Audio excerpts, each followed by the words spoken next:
Namaku Aryo, aku seorang pria berusia 30 tahun, lahir dan besar di Bandung, Jawa Barat. Aku terlahir dari keluarga berada. Sejak kecil hidupku tak pernah kekurangan apapun. Bahkan di usia 25 tahun, aku sudah dipercaya memegang salah satu usaha milik keluargaku, sebuah pencapaian yang membuat banyak orang menganggap hidupku nyaris sempurna. Sejak kecil pula aku memiliki seorang sahabat bernama Doni. Kami tumbuh bersama, bermain, belajar, dan dewasa layaknya saudara kandung. Doni adalah satu-satunya orang yang benar-benar mengenalku luar dan dalam. Di usia yang sama, 25 tahun, aku mengenal seorang gadis. Ia cantik, cerdas, dan berasal dari keluarga terhormat. Sekali melihatnya saja, aku tahu aku jatuh cinta. Namun aku bukan pria yang pandai merangkai kata atau merayu wanita. Yang bisa kulakukan hanyalah mencurahkan perasaanku pada Doni. Beruntung ia bersedia membantuku. Gadis itu bernama Mona. Doni mengajariku banyak hal, bagaimana bersikap, bagaimana berbicara, bagaimana menjadi pria yang pantas diperjuangkan. Dengan bantuannya, selama 3 bulan aku berusaha mendekati Mona, hingga akhirnya ia menerima cintaku dan menjadi kekasihku. Saat itu, aku merasa hidupku benar-benar lengkap. Tanpa ragu, aku mengenalkan Mona kepada seluruh keluargaku. Latar belakangnya yang baik membuat keluargaku langsung menerimanya dengan hangat.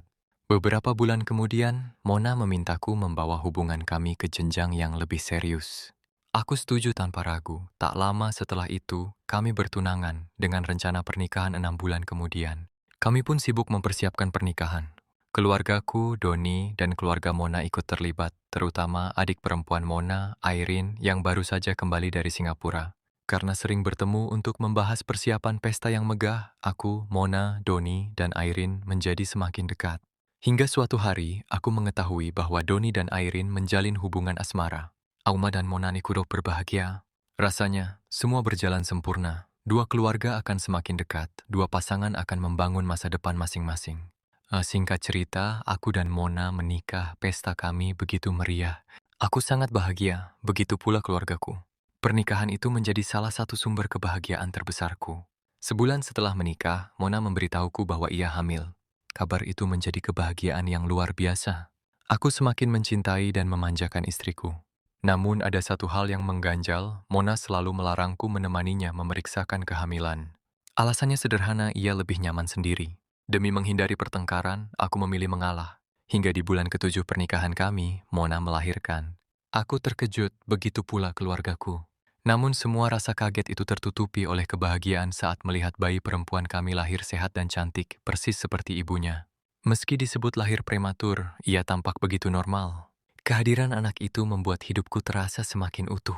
Hingga suatu hari ketika usia bayiku menginjak 3 bulan, aku tanpa sengaja mendengar pertengkaran hebat antara istriku dan sahabatku, Doni. Dari percakapan mereka, aku mengetahui bahwa Mona sangat marah karena Airin tengah hamil anak Doni. Namun, satu kalimat yang meluncur dari bibir istriku menghancurkan seluruh duniaku. Kamu itu memang gila.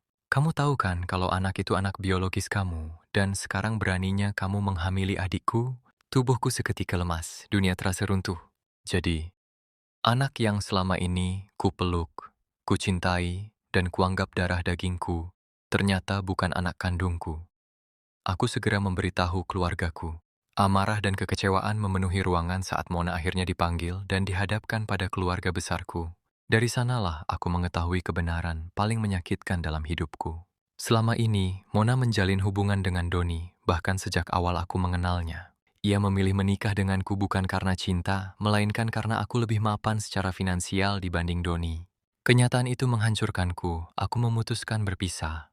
Namun di saat yang sama, Mona memohon agar aku tetap menerima anak itu sebagai anakku. Meski hatiku remuk, aku tahu satu hal, anak itu tidak bersalah.